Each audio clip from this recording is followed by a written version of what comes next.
I gotta tell somebody. This is the best thing I've ever seen. Let's talk about that. You need this. Listen to this. Memorable and exciting. Well, then be less boring. I'm going to tell everyone. Wait here. Mighty remarkable, Big Daddy. Remarkable? Welcome to Remarkable, a podcast for B2B marketers that deconstructs the most iconic moments in film, television, pop culture, and advertising for a single purpose: to give you, the B2B marketer, the same storytelling techniques that the pros use. In each episode, you will learn techniques from Hollywood, Pixar, Marvel, and beyond, from Spielberg's hands to yours, bringing remarkable content ideas to you every single week. I'm Ian Faison, CEO of Caspian Studios. This is Remarkable. This week, we're talking about B2B marketing lessons from the filmmaking collective Traktor, with the help of special guest, Senior Director, Head of Content at Domino Data Lab, Yuval Zukerman.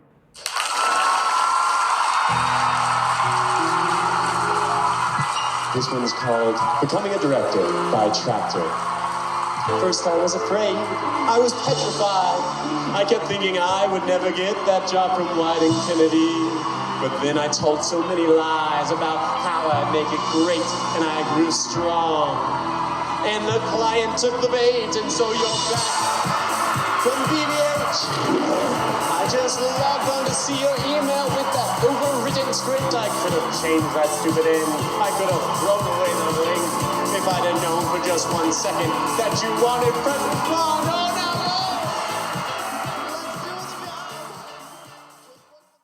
Yuval, how are you?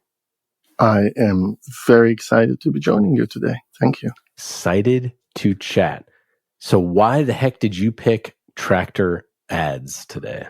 I think being almost 20 years old, there's the vintage element, but I also think that for the time and even for this day and age, they are truly original. They're some of the funniest ever commercials, in my opinion. And even now, you watch these commercials and you've never seen something like this. And the first reaction, especially when you see them on television, is more like, where's the remote? Something broke in the universe because I'm suddenly watching Turkish TV, or a Chinese sports show that doesn't end that well. So the fact that they put you so off balance is something that I find inspiring and amusing at the same time. And zooming out, tell us a little bit about your role at Domino Data Labs.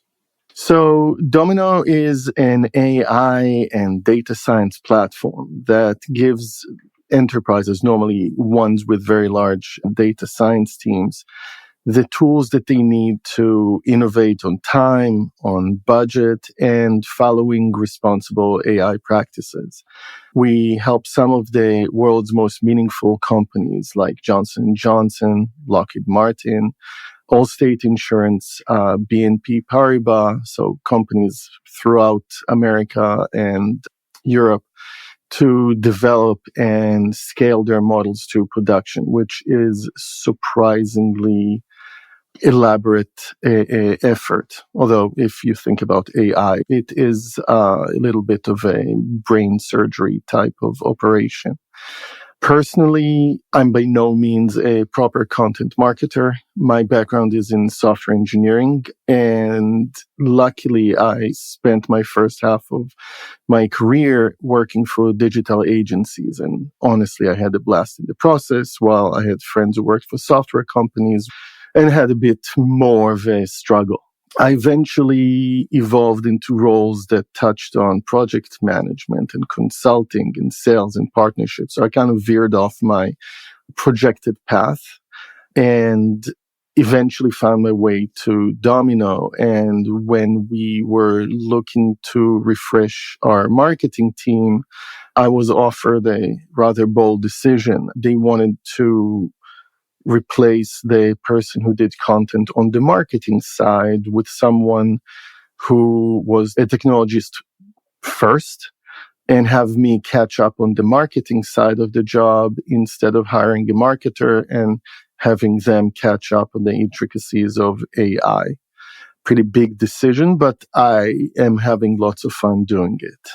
And honestly, I am able to derive a lot of joy and pleasure explaining esoteric AI tools and data science concept to folks who are in the field, but also to their managers and leaders. So it's a very challenging and very enjoying role that I'm fortunate to be in. Meredith, what the heck is Traktor and what type of ads are we talking about here? So my initial impression of Traktor is that they are kind of the cool kids of like filmmaking and advertisement. That is Meredith O'Neill, our amazing producer extraordinaire. So when I was like, who are these guys? I went onto their website, was really surprised by how sparse it is. There's a single paragraph and then 3 links. And they wrote, Traktor is a group of filmmakers. We make films, not websites. Some of these can be viewed below. If you're curious, you can contact us here. And then there are 3 links to their films, awards, and an about page. I was like, oh, that's badass. That's like, this is what we do. We don't do other things. Like, don't ask. So that kind of like irreverence towards what a sort of a professional website would look like, I thought was really remarkable because it's super authentic. They're very clear on what they bring to the table and what they don't, and they excel at what they do.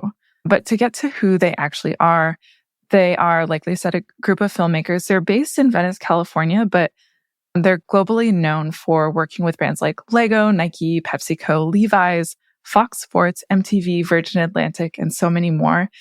Nous sommes quelque part dans le cœur de la cité. Le jeune Sébastien est poursuivi par un poulet en colère. A young man is being chased by a chicken. Nous savons que ce poulet The chicken is angry. en colère, et en particulier un poulet intelligent. They've had Super Bowl ads. Yeah, just a typical Super Bowl car ad. Right? Or a hilarious beer ad. Or whatever ad this is. Whatever. But it's a Tide ad. They've done music videos for Fatboy Slim, The Flaming Lips, and Madonna. Push the tempo, push the tempo, push the tempo, push the tempo, push the tempo, push the tempo, push the tempo, push the tempo. You are a bad baby, so now you have to take castor oil. And I thought it was interesting that they like to be referred to their first names only. I was like, oh, that's so cool, And at least they've been recognized as the most award-winning directors in the world. They've won the Grand Prix at Cannes. They've won a handful of Clios. They have an Emmy. They've been nominated for a Grammy. The interesting thing I thought was, even though they like sort of identify as being based in California, they're actually from Sweden. How interesting. And they're like 5 to 7 directors/producers who all work together. They met in film school in Sweden. And apparently Sweden didn't have TV ads until relatively late, like in the 80s at some point. Jag vill ha en segelbåt.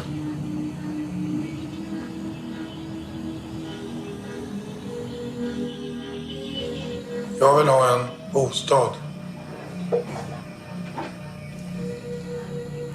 Jag vill ha vänner. Många vänner.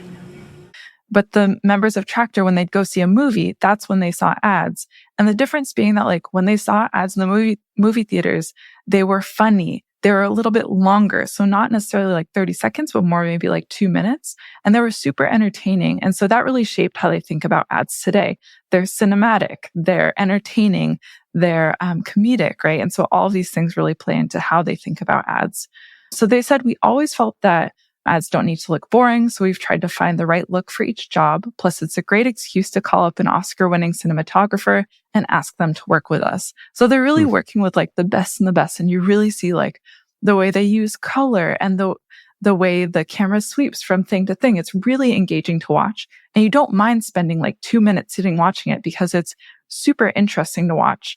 An example, Yuval, that you brought up was an ad that they made for Fox Sports. You said you kind of feel dropped into Turkey, right? You see this sports announcer speaking Turkish.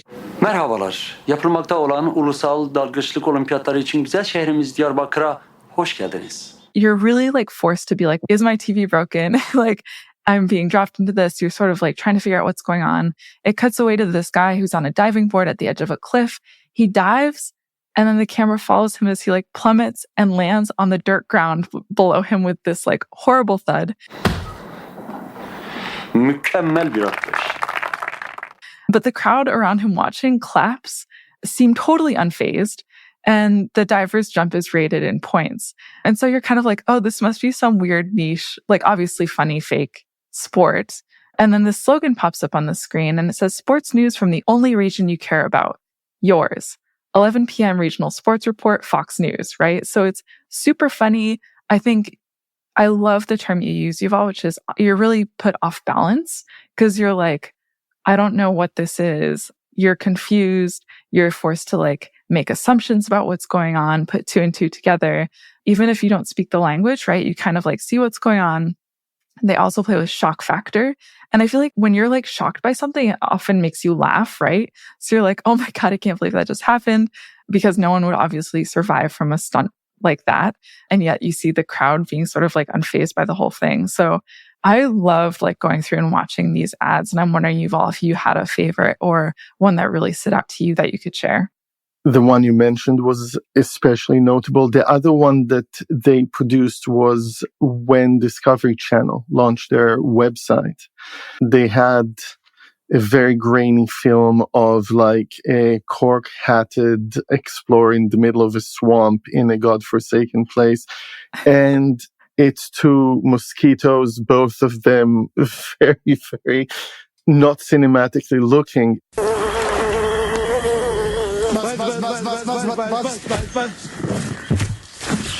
Hello, mosquito. Hello, mosquito. And they were discussing about how Discovery.com is their guidebook to life. Have you heard about the website Discovery.com? No. They have a very useful travel section. I love to travel. And then once they agreed on the benefits, which were very badly recited, suddenly a very large fake hand comes and smashes one of them and ends their life. So it's just so silly, but at the same time, they get the message through because you're like, oh my God, that is so silly. But it's so funny. And the other benefit is like on repeat, which is a big story in marketing, that you need to repeat your point. You need to repeat you don't mind saying it because it's so amusing. So I'm a big fan and admirer. And thank you for teaching me so much about that collective. That I learned, and I admire them even more now. And naturally, Venice is like the home of the cool kids in Los Angeles. So very neat. I love that. Yeah. Yeah. I mean, what struck me is, so, you know, some of their ads, obviously, like you mentioned, Yuval, are 20 years old. So the ones that were airing for Fox Sports back in the day are Discovery. So they sort of burst on the scene back then. And if you read some of the like accountings of those early days, I think it was sort of, you know, group of young kids just throwing crazy ideas at the wall and somehow convincing some executives that these ads were things that they should run. And I remember seeing some of them, you know, way back in the day, 20 years ago, and just being like, what are these? Like, these are so crazy. And I think, you know, if you look at like a bunch of the stuff that they've done more recently, like Super Bowl ads and things like that, it's a lot of that same zany, crazy type videos that's very popular, I think, now with Super Bowl ads, you know? It's also kind of something that is YouTube made, like people are doing crazy stunts because that's what YouTubers do. So, but they're the original ones. It's actually creative in a way. Yeah, exactly. And like they have this, you know, pushing the envelope, you know, super early on in terms of like these super crazy ads that are just very out there, very weird, very bizarre, and very much filmmakery, right? Like they are little films. You know, they call them films, but that's what they feel like. It feels like a little 30-second. They're telling a story in 30 seconds, which you might miss. Like you just might not get it, right? Like you could watch any of the Fox Sports commercials of all these crazy sports, like local sports from other areas.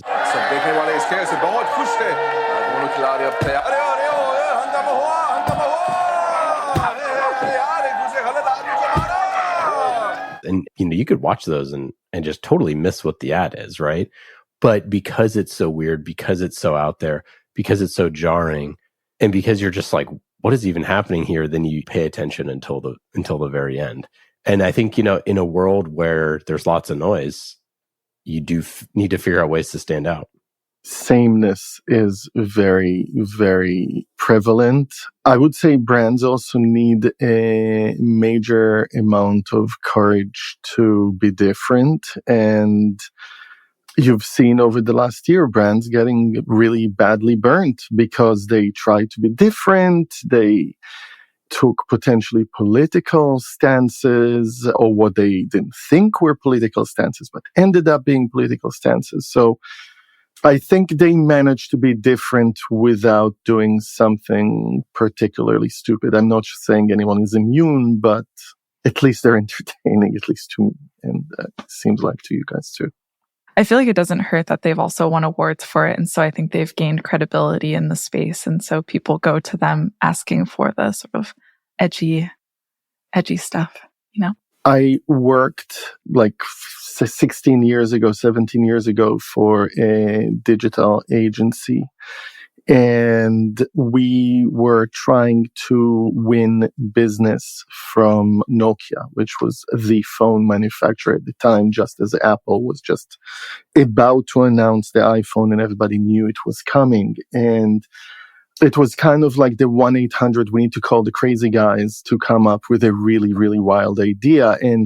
But it's people who have creative fire and engine in them. And it seems like Sweden is a very welcoming place for that. So, yeah. Yeah, I mean, I think, going back to the origins of these ads and the sort of fixed nature in which a commercial is shot, right? So you have 30 seconds to get your idea across, right? And this is like, a lot of this is like super early YouTube days, right? So, I mean, it's not like they were counting on virality. Like, you're just counting on people actually getting the information, right? Like, there's not the follow on. Like, so, some of their more recent stuff, these crazy Super Bowl ads, they have one with like David Harbour that they did. It's a Tide ad. They have one with Venus Williams, like all sorts of stuff like that. Good to see you again. Likewise. Please, Cosmopolitan. Nope. Tonight I'll have a Stella Artois.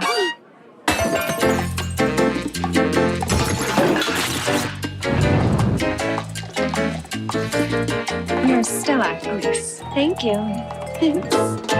Oh. Where now it's like, you see the ad, hopefully people, like it. They're judging the Super Bowl ads or just ads in general. There's also some virality around it. So I think you can take sort of bigger swings. You can get bigger celebrities and things like that on there. But those original concept ads or those original ads, the concepts were all not that way at all, right? It's like, I have no idea how much they cost, but they're definitely, I wouldn't say cheaply done, but comparatively, right? Like, there's no celebrities in there. There's, nothing like that. It's just something that's jarring. It's just something that like is taking the like one salient point that you want the person to know and like finding some sort of crazy connection out there in the ether to like drive that home and then just make them think, make them laugh, make them, whatever. And then I think the other thing is that those ads, especially back then, you'd see them over and over and over again, right? So like ads back in the day, and I mean, they're still like this now, but I think there's just like so many people are, cord cutters or, different sorts of things. So, you're not seeing as many ads as many times, et cetera, et cetera, et cetera. But you'd see those ads, that's the only place you would see it, right? So if you saw it again or that same type of ad, you saw the one where it's people, this Indian sport, and then you see this one that's this Chinese sport, you'd see these other things. And then as the viewer, you're like, oh, whoa, that's like a new one of this other type that I like. So it becomes a little series in that way. It becomes something that's beyond just a one-off thing that now people, you're like, oh, like these are so funny. And that's where like ads are at their best, obviously. It's like when it is less of a one-off and more of something that's like ongoing. And it's just, they're great spots in 30 seconds, but I think they're better the more times you sort of see it with its compatriots. They build anticipation for advertising in a good way, which is, I don't think you have a lot of that. Like Geico may be one of the few companies that is like achieving that occasionally these days. Yeah, and the thing with Geico is that they've turned all of those into like personalities, and they've turned them into like mini brands, and like, yeah, there's a reason why those work and they're done, over and over and over again. It's because like that works, right? You want to build that, familiarity, and they have a bunch of different types of them. And Allstate, if I may mention, with Mr. Havoc, who they actually do have a Hollywood actor doing them, but they do also try to catch you off balance there with all the awful things that not Havoc, Mayhem does to you. Mayhem. So, Mr. Mayhem. So, very neat. Then you see him on a TV show and you're like, it's Mayhem. So he became synonymous. Any other things that sort of stood out to you in terms of these ads, or should we get to marketing lessons here? I would say if I move to marketing lessons, I think they're part of the genius there is that they kind of give you a bit of a lesson in keeping things brief, knowing who you target, because I am not sure that those ads, especially at the time, were targeted at people who were not in the sports, especially regional sports demographic. So hardcore people who love their local sports teams. And the third thing that I find it is a good reminder for is that you're taking time from your audience. They're giving them in exchange humor. They're giving you a giggle and a laugh. And that is something that is very important for us to provide people value for their time. Apparently, it's regarded as a Gen X commodity, but time is the most valuable thing we have. So you better not waste it. Yeah, I love that. One of the things that I was reading about these ads, so they've sort of talked about like their favorite ones. One of the best ones, one of my absolute favorites, is the bear fight, where it's like the guy who gets in the fight with the bear. At the river mouth, the bears catch only the tastiest, most tender salmon, which is exactly what we at John West want. They said that it was a super tight budget. And, you know, I always love things with tight budgets. But if you remember, basically, it's this very fake looking bear off in the distance. And the guy is boxing with the bear. I think it's over a salmon. But it's just like one of those, it's like looks super grainy. It looks weird. It looks whatever. They end up shooting this like it's a wildlife photographer and it's a one shot. And there's this like bear suit that looks awful. And then it ends up, you know, going super viral. And I think that's such a big takeaway for me for this sort of thing is like, if you don't have the budget, like how can you steer into doing things grainier or less quality or intentionally done in that way? And I think there's a bunch of stuff that they've done that was like that, where they're filmmakers. They know how to make something look good, but they chose to do something that might look a little different. And I think there is an element of, and in thinking about our conversation, I was thinking, and I will mention it, but the element of authenticity that, like, in this case, the authenticity is simply like they want to get the job done. They want to get the message done. They don't have a lot of budget. They want to do a great job, and they do. And I think it's important to always, no matter what your goal is in the content, just like stand up to at least core set of values and live up to those standards. I always tell my kids, just, are you proud of what you just did? Because there's something you feel good that you delivered or created. And I think it does apply kind of as a rule of thumb in that case. Not sure if this is a worthy lesson, but I do believe that like they show the passion they have for the creation, the creative process. Yeah, and if you look at the comments of all these videos, it's like all these people that are like, this commercial was the funniest thing ever when I was a kid. If all ads were like this, I wouldn't be mad, you know, et cetera, et cetera, et cetera. Like, people love these things. And yet sometimes we just make stuff that's like so about us rather than just trying to be funny or trying to tell a story that's interesting. Absolutely. What else? Other marketing lessons from the good people at Traktor? I would say the brevity, just trying to keep things short. Again, we talk about time, part of giving value to your audience is just not wasting that time. So keep it as short as possible. And for us in our space, it's very difficult to know exactly what to keep, what to take out. And it also even depends on the personas that we have, how we talk to them. So we have personas in our world that are very much in leadership positions. So they want to know about the bottom line. Is this secure? Is this fast? Is this going to produce a good ROI? And on the other hand, you actually have people who are practitioners. They have a scientist in their title, and they actually want the details. They want to understand how to do it. They want to understand why things happen the way they are. So we try to keep it interesting, but generally separate for each one.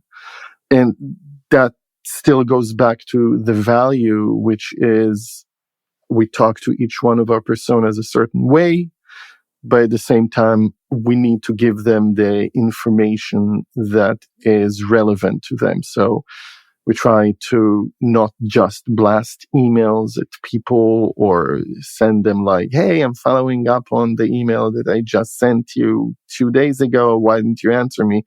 Because it wasn't interesting. So we need to kind of find a way to give them what they need, whether it's code in repositories or a survey, so they feel like they have a better understanding what their peers are thinking, to get validation and understand the trends that are happening so they can feel comfortable moving towards a purchase. But for us, it's kind of like ideally is making our content something like, and I'm paraphrasing on something you mentioned on the podcast in one of the episodes, but like we're trying to teach them to find stuff that is both entertaining or interesting in a genuine sense, and at the same time teach them how to perform a new technique or leverage a new technique in their day-to-day work. Yeah, edutain. Little edutainment. That's the one. I teach. So okay, this is good. Teach is good too. That's great. Yeah. So to keep the thread there, like, how do you think about doing that at Domino Data Labs? How do you think about edutainment, and what types of things are you building? So the landscape in which we're operating is, as everybody sees around us, is very confusing. There's like ongoing discovery. It's like not like stepwise. It's just a constant. New things happen all the time. A lot of people, including us, we face a lot of upheaval in stuff that was cool a year and a half ago is suddenly like this toy. And we compete for people's attention and agendas. And at the same time, we aim to trust or to follow our core purpose, which would be to be their trusted resource in getting the most value out of the data and getting the most value out of the models that AI is bringing out to the world. And we aim to go one step further because there can be a Wild West and there are companies who are less encumbered. Our strength is we really help companies inside of the regulated industries. So things like financial services, pharmaceuticals, and public sector. So our focus is on using content to earn that trust. And on our way there, we try to map those personas that I mentioned. On the one hand, we need to talk to the people with the purchasing power, and we want to give them tools that we believe would help them make the right decisions, ideally to buy Domino for their company, but giving them research and also at the same time help them understand the impact that AI is having on society, and without losing sight lines on that, understand how they can still propel their organization forward without losing that responsible approach. And the challenge for us is to win that little spare time that they have to read a white paper, but also listen to a podcast. So try and fit in very narrow swaths of time. The opposite side of the persona spectrum for us is those data scientists. And they are people with learning aptitude, a lot of patience, and a real need and passion for improving their craft, and also the need to reduce headaches and increase their own productivity. The real exciting stuff that they do is normally limited to between 15 and 20% of their time. The rest of it has to do with looking at data that can be very, very numbing, or dealing with really complex infrastructure issues. So for those folks, we really try to give them as many tools that they can then look at and use them hands-on. So everything from just webinars with overviews about technologies, but actual code repositories as a type of content.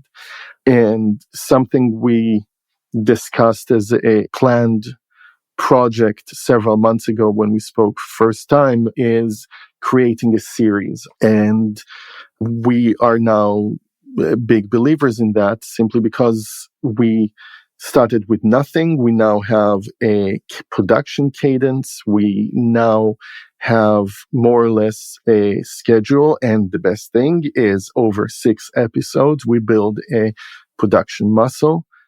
And our customers and our prospects also have less of an element of discovery when they're looking for information. They know that they can come to us, they know what to expect, they can binge, and ideally, we built enough trust there to have them keep coming back for more. And I think if we do that, then we did our job in the world of content.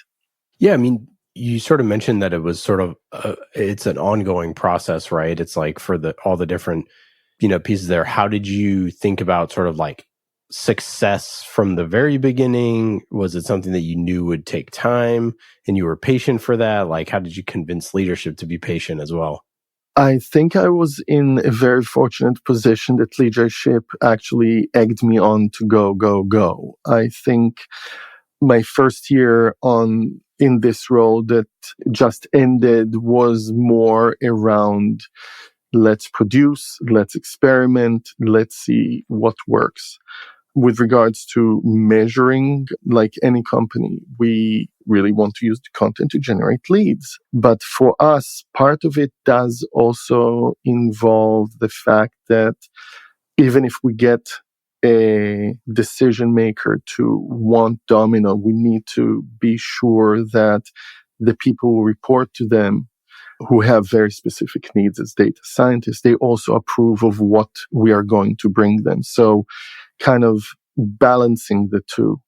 In what we measure at the moment, it is the number of folks who registered and attended, and we try to maintain a good follow-up cadence. So if these are customers, ensure that the people who work with those customers know that they participated and try and reach out to them to do more. And that's a good thing. And conversely, if they're strangers, they now have more of a valid and more of a clear understanding of how our product works, especially in this emerging technology. So specifically for the series, this is how we look to measure the content.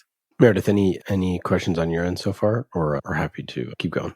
One thing I know that Yuval, you mentioned when we talked previously is that working in data is taken so seriously, and that you feel like there's very little room for humor or levity. But one thing I think I'm sort of hearing is that like, if you consider like entertainment and humor sort of the value you can provide your audience before trying to sell them something, like it sounds though that you're providing education and almost like comfort, because AI seems a little bit scary, I think, for a lot of people. And I think that's like providing value, but to prove that you have value, you can keep doing that for potential customers. Like, am I hearing that right? I would say the place where we try and offer more levity is our blog. We have more than a bit of a passion to provide more of a direct tone and a punchy attitude. And I think blogs have room for more of a personal expression, even within the confines of a company. When I worked for VMware previously, it was much more of you are a company, we are providing you with a service. Everything is cool, but everything is very serious. And we're trying to be a little bit more nimble and approachable than that. And honestly, we're working right now on defining our tone of voice as a maturing company. And we do want to have an interesting combination of formal, because in many cases we talk about scientific papers that have implications or bearings on how our customers do what they do for a living. At the same time, we also want to keep our language a little bit informal, because we still want to come across as somewhat approachable. And the act of discovery has a lot of that creativity in there. So there is a bit of somewhat of a balancing act that we try and work on. But what you said about comfort, that's a very good word to describe the day-to-day life of a data scientist since the moment ChatGPT came out, because it's like you were doing what you were doing for a couple of years, you felt comfortable, and suddenly you're going from models with what are known as 1 million parameters, or essentially tiny switches that make an AI model behave a certain way to meet your needs, go from 1 million or 2 million to billions and tens of billions and hundreds of billions, and something that can run on your desktop if you have enough power, to something you need 1/3 of Amazon at times to just be able to run. And the move from something that small to something that enormous and complex and difficult is not something a data scientist can do very, very easily. So how do you bridge that hump? Naturally, I had a lot of stress in just learning about how do I talk to them about it. I don't want to even think about having that as a day job. Well, I do think about having that as a day job, but impart a lot of empathy, put yourself in the shoes of your audience, and ideally I can bring them comfort by showing them how my smarter, esteemed colleagues can do what they need to do, and ideally give them additional comfort by simply saying on Domino it's a little bit easier, you have these tools, etc. But we do try to avoid having too much partiality in our content, unless it's like why you should buy Domino, and we say it like why you should buy Domino on the cover. So otherwise the utility also falls off for them, so less value.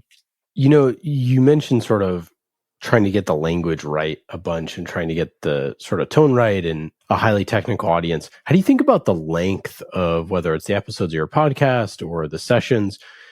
We've sort of toyed with this many times over of all these different sort of lengths for type of content, but highly technical content, can be longer. Curious to what you found. Best practices, like everyone Googles them in this space, are oftentimes the starting point, and then you experiment. For us, again, the value of a series, our episodes are going to be about 40 to 45 minutes. That's what the series does. That sets expectations, that sets levels. And it seems like we're now matured to the third episode. There was no drop off really in the audience, which we were very, very naturally happy. Very niche field. We don't attract massive audiences, but at the same time, the people who logged in sat through the entire thing. Conversely, if you're looking even at white papers, for example, which we need to do a fair amount of because, again, our stories cannot be occasionally told if we talk about strategy in a page or two. So sometimes let's say we try to avoid anything that is more than 2,000 words because at that point it's very, very heavy.